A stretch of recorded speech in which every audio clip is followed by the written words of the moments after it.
ఇలాగ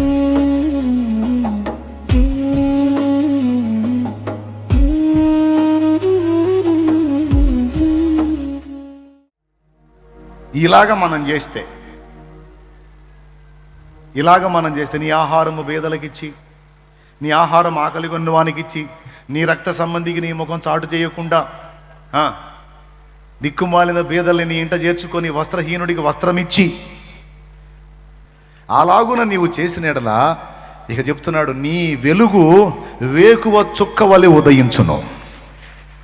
నీ వెలుగు వేకువ చుక్క వలె ఉదయించును. వాళ్ళకి పెట్టి వీళ్ళకి పెట్టి నేను అన్యాయం అయిపోయా అనే డైలాగే వద్దు నీకో. నువ్వు పెట్టావు, నష్టపోయావా, దేవుడు చూశాడు.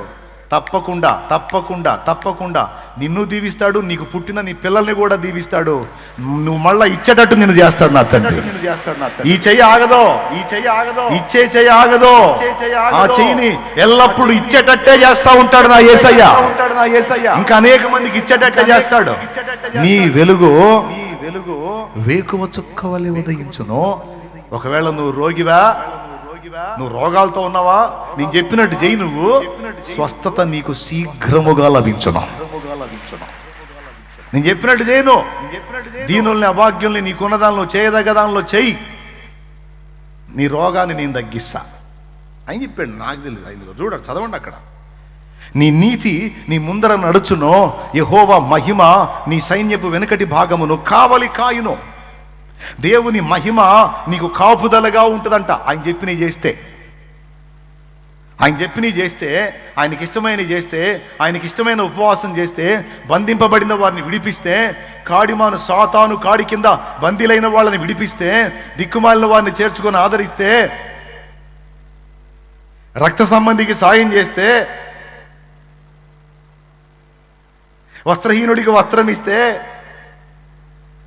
నా తండ్రి వేకువ వెలుగు తేజరిల్లున్నట్టు తెల్లవారి మహాప్రకాశంతో సూర్యోదయం అయితే అట్ట వెలిగిస్తా నా కుమారుడా నిన్ను అంటున్నాడు ఆయన. నా కుమారి నిన్నట్ట వెలిగిస్తా. ఏది ప్రభువా, నేను అన్ని చేశాను, అయినా దరిద్రతలోనే ఉన్నానని నువ్వు అంటున్నావా? లేదు లేదు, నువ్వు చేసినవని నేను ఎరుగుదును, నిశ్చయముగా నేను నిన్ను వెలుగు తేజరిల్లినట్టు తేజరిల్ల చేస్తాను చూడు అని నా దేవుడి రోజు మాట్లాడుతున్నాడు. నీవు చేసినవన్నీ నేను ఎరుగుదును, అవన్నీ నీకు ఉపయోగంగా మారేటట్టు, నీ వెలుగు వేకువ వెలుగు తేజరిల్లినట్లు నేను నీ విషయంలో చేయబోతున్నాను, నువ్వు అనుభవిస్తావా కార్యాలని నా దేవుడు మాట్లాడుతున్నాడు. రెండోది ఏమంటున్నాడు? నువ్వు రోగివా, స్వస్థత నీకు శీఘ్రముగా లభించును. మూడవది, నీ ముందు వెనకల నేనే మహిమ, నా మహిమ నీకు ప్రాకారమై ఉంచుతాను.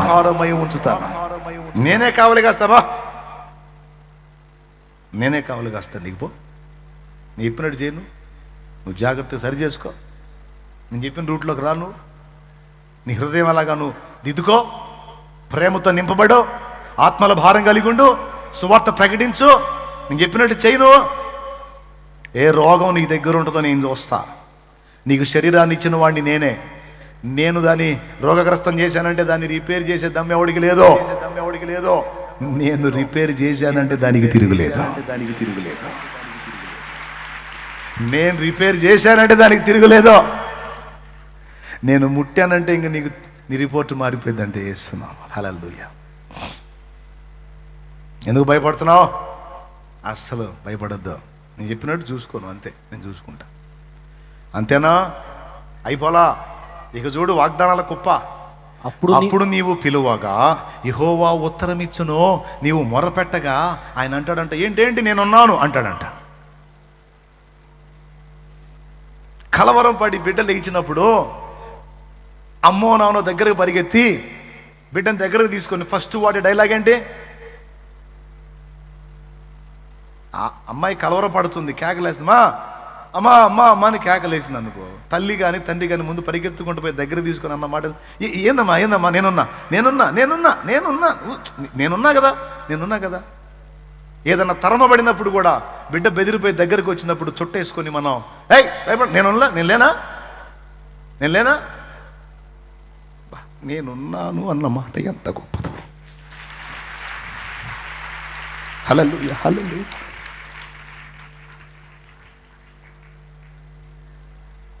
నేనున్నాను అన్న మాట ఎంత బలమైందో. గుండె చేతిన బిడ్డకి తండ్రి దగ్గరకు చేరి, ఎందుకు భయపడుతున్నా పిచ్చిదాన, నేను ఉన్నాను.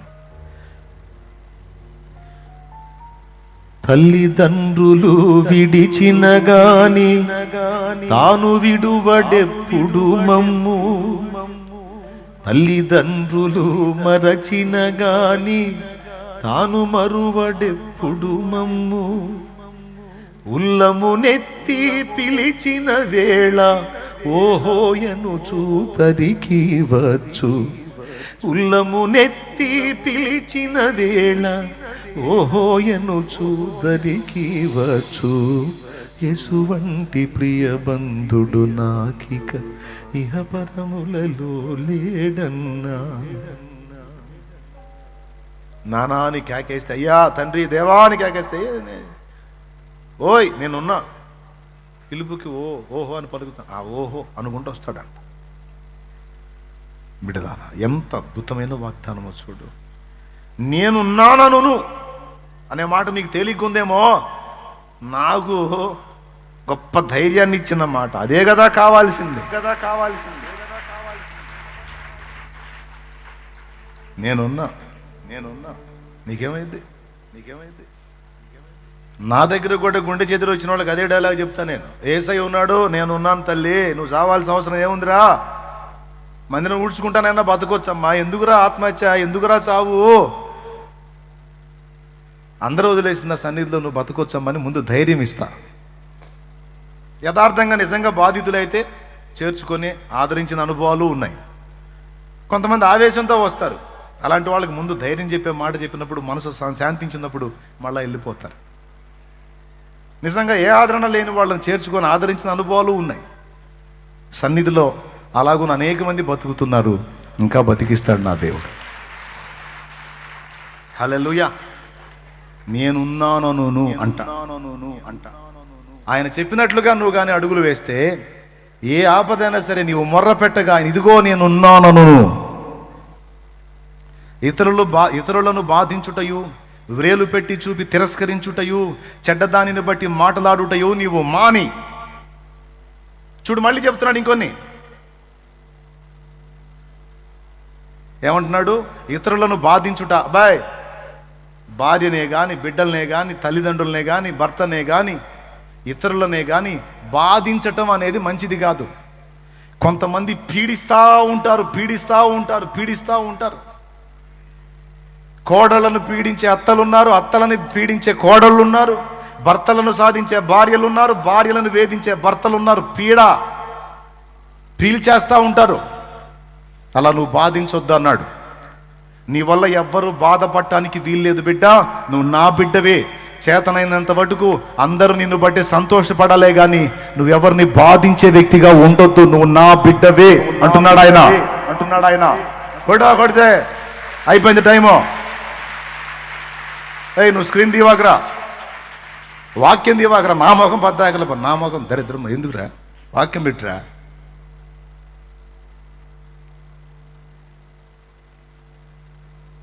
ఇతరులను బాధించుట అనేది చిన్న విషయం కాదు. కొంతమంది చేస్తున్నారు, అది చేయొద్దు. నీకు సాగింపుడు సాగుతుంది కదా అని నువ్వు చేయొద్దు. ఎవరిని బాధించకూడదు. నువ్వు సాధ్యమైనంత వరకు దేవుణ్ణైనా మనుషులైనా నీ చేతనైనంత మటుకు ఆనందపరచడానికి, దేవుణ్ణి బట్టి సంతోషపెట్టడానికి నువ్వు అడుగులే. నీ వల్ల ఎవరు బాధింపబడకూడదు. అది ఆపేసేయమన్నాడు. బాయ్, వింటున్నావా? నువ్వు మాట వినకుండా విర్రవిగుతా తిరుగుతుంటే ఎవనుడా నీ తల్లిదండ్రి బాధపడతారు. మరి వాళ్ళని నువ్వు బాధించుచున్నావు. నువ్వు ఎప్పుడైతే మార్పు చెంది క్రమంగా లైన్లోకి వస్తావో వాళ్ళు సంతోషపడతారు, బాధ నుండి విముక్తి పొందుతారు. అట్లా ఏ విధంగానైనా నీ ఇష్టం వచ్చినట్టు తిరుగుతున్నావు యవనస్తురాలా, నీ తల్లిదండ్రిని నువ్వు బాధిస్తున్నావు, పీడిస్తున్నావు. చేయొద్దట్లా. నువ్వు క్రమంగా నడుచుకో, వాళ్ళు సంతోషపడతారు. రాసుంది అక్కడ. బాధించుట మాని, వ్రేలు పెట్టి చూపుట, తిరస్కరించుట, చెడ్డదానిని బట్టి మాట్లాడును మాని. ఎవరి దగ్గర ఏం తప్పులు దొరుకుతాయా చూపిద్దాం, పాయింట్అవుట్ చేద్దామని రంధ్రాన్వేషణలు చేయటం, వేలు పెట్టి చూపించడం, పాయింట్అవుట్లు చేయటం, ఈ దరిద్రాలు మానుకో. నాకు నచ్చదు. ఎవడన్నా నిన్ను చూపిస్తే చూపినే పర్వాలేదు, కానీ నువ్వు వేలు పెట్టి చూపించొద్దు. ఓ నీలే అని వదిలే. క్షమాహృదయం కలిగి ఉండు. ఇలాగ నువ్వు చేసి, అన్నా ఇన్ని ఆడ చేస్తామన్నా అనొద్దు, అసలు ఇన్ని ఆడ గుర్తుంటాయన్నా అని కూడా అనొద్దు. గుర్తు లేకపోతే ఎట్లా దెబ్బతింటావు? గుర్తుండాలి, గుర్తు పెట్టుకోవాలి. నువ్వు ఎవరినన్నా పీడిస్తున్నప్పుడు, బాధ పెడుతున్నప్పుడు టక్మని ఈ వాక్యం గుర్తు రావాలి. అరే తప్పు చేస్తున్నాను, నా వల్ల ప్రాణం బాధపడుతుంది, చేయకూడదు. భార్య నా కోసం వచ్చింది, తల్లిదండ్రులను వదులుకొని, సమస్తం వదులుకొని నన్ను ప్రేమించి వచ్చింది, నాకు లొంగి ఉందని, లోబడుతుందని, నాకు భయపడుతుందని ఆమె ప్రాణమును నేను పీడించకూడదు, ఆమె ప్రాణము నేను విసిగించకూడదు. నాకు సాగుతుంది కదా అని సాగించుకోకూడదు. పిచ్చిది. ఎవరికి చెప్పుకుంటుంది? ఎవరికి చెప్పుకుంటుంది? నేనే కదా ఆమెకి దిక్కు. నేనే పీడిస్తే, నేనే బాధిస్తే, నేనే అనుమానిస్తే, నేనే క్షోభ పెడితే దానికి దిక్కెవరు?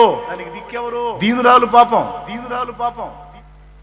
చిన్నది, తెలిసి తెలియంది ఎట్లా అని ఆమె పొరపాటు పడిన వేళకు తండ్రి స్థానంలోకి వెళ్ళాలి. ఆమె కృంగిన వేళ ఒక అమ్మ స్థానంలోకి వెళ్ళాలి. వద్దస్తమానం భర్త అంటే సాగింపుడు అనుకున్నావా? ఏమయ్యా, ఆమె రోగి అయి పడుంటే ఒక వైద్యుని మెట్లోకి వెళ్ళిపోవాలి. ఒక నర్సు వల్ల నువ్వు సేవ చేయాలి. ఎందుకంటే నీ కోసం వచ్చింది సమస్తం వదిలిపెట్టి. నువ్వే లోకం అనుకుంది, నువ్వే ప్రపంచం అనుకుంది. కొట్టినా తిట్టినా భరించి సహించి ప్రేమించి నువ్వు ఎంత ఈ వేధించినా నీ కోసం నిలబడింది. నీకు పిల్లల్ని కానీ ఇచ్చింది, నీకు లైఫ్ని ఇచ్చింది, చాలా చేసింది. తల్లి చేసే సేవ తల్లి చేస్తే, భార్య చేసే సేవ భార్య చేసింది నాయన. కాబట్టి ఏముంది దాని బొంద, దానికి ఏముందని, అసలు మనిషే కాదన్నట్టు నువ్వు ఆలోచించొద్దు. ఆమె ఒక రాయి అన్నట్టు ఆలోచించొద్దు. ఆమెకు ఒక హృదయం ఉంది, ఆ గుండెల్లో కూడా ఒక వేదన ఉంది. అది అర్థం చేసుకోవాలి, దగ్గరగా తీసుకోవాలి, మాట్లాడాలి, మనసు విప్పి మాట్లాడాలి. ఆమె ఓపెన్గా అన్ని చెప్పుకునేంత స్వేచ్ఛను నువ్వు ఇవ్వాలి. గుర్తుపెట్టుకో, బాధించొద్దు, ప్రాణాలని బాధించొద్దు. ఏమన్నా ఇబ్బందిగా ఉందా? నేను చెప్పేది అర్థమవుతుందా? ముగియమంటే నాకు ఇబ్బంది ఏం లేదు, కానీ తెలుసుకోవాలి. మీరు తెలుసుకోవాలి, మార్చుకోవాలి, నడుచుకోవాలి. పీడించొద్దని చెబుతున్నాను. బాధించొద్దు, ఇతరులను వేలు పెట్టి చూపించి తిరస్కరించొద్దు.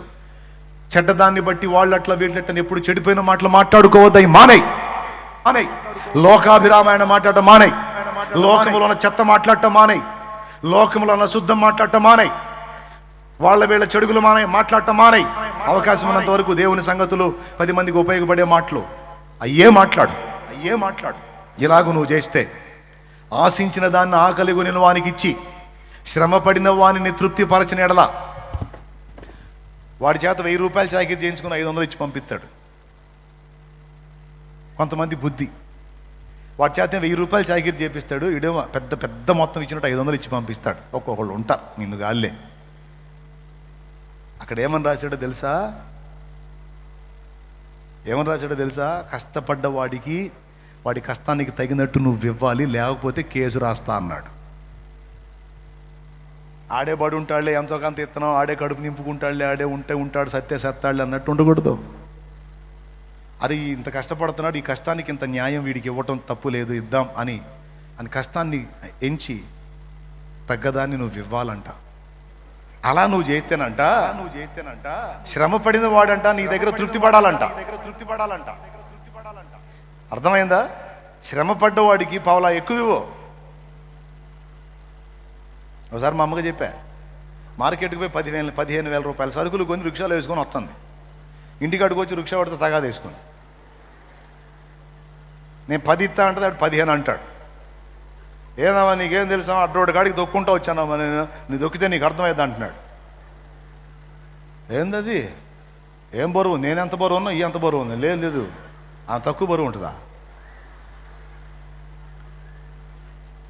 నేను పోయే సమయానికి,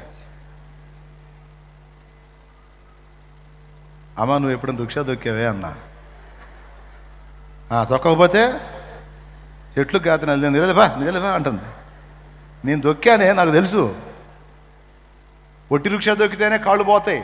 అలాంటిది నిన్ను కూర్చోబెట్టుకొని ఇంత సరుకుని వేసుకొని వాడు అడ్రోడ్డు ఎంత దూరం, ఎక్కడి నుంచి మెరకది ఆంతో లాక్కుంటూ వచ్చి తీసుకొచ్చి నిన్ను వదిలిపెడితే 15,000 రూపాయలు సరుకులైతే కొనగలిగేవని అడిగి 15 రూపాయలు ఇవ్వడానికి ఎందుకుమా? తప్పుమా? అలాగైతే సువార్త ఎలా చెప్పగలవు? నువ్వు దేవుని ప్రేమ ఎలా చూపగలవు? 15 అడిగితే ఇంకొక 5 కలిపి 20 ఇచ్చి చల్లగా ఉండు నాయనాను, చల్లగా ఉండు నాయనాను, ఇంకొక 5 రూపాయలు ఇచ్చి, అప్పుడు నువ్వు మళ్ళీ మార్కెట్లో కనబడతామో దా బండెక్కో అంటాడు. అంతేకాదు నువ్వు చెప్పిన ప్రతి మాట గౌరవిస్తాడు. అందులో నువ్వు దేవుడి గురించి చెప్తే ఆ మాట కూడా గౌరవిస్తాడు. ఏమండి నేను చెప్పే వేస్ట్ మాటలా? అవసరమైనయా? జీవితానికి అవసరమైనవి. వీటిని నువ్వు అనుసరించు. ఆ ప్రేమను బట్టి చాలామందిని గెలవగలవు నువ్వు. ఆ ప్రేమను బట్టి చాలా మందిని గెలుచుకోగలవు. అట్లా నువ్వు చేస్తే కష్టపడ్డోడిని తృప్తిపరిస్తే చీకట్లో నీ వెలుగు ప్రకాశిస్తుంది. అంధకారం సైతం నీకు మధ్యాహ్నపు వెలుగులాగా ఉంటుందంట. నేను చెప్పిన ప్రతి మాట మీకు దీవెనకరమైంది. యెహోవా నిన్ను నిత్యము నడిపించును. కరువు కాలంలో నిన్ను తృప్తిపరచి నీ ఎముకలను బలపరచుతాడు. నీవు నీరు కట్టిన తోట వలెనే ఎప్పుడు నువ్వు ఉబుకుచుండు నీటి ఓట వలె ఉంటావు. ఇక నువ్వు ఇంటికి పోయి చూసుకో, ఎన్ని వాగ్దానాలు ఇచ్చాడో చూడు. ఇప్పుడు ముందు ఆయన చెప్పినవి నువ్వు చేస్తే ఆ క్రింద వాగ్దానాలన్నీ నీ సొంతం.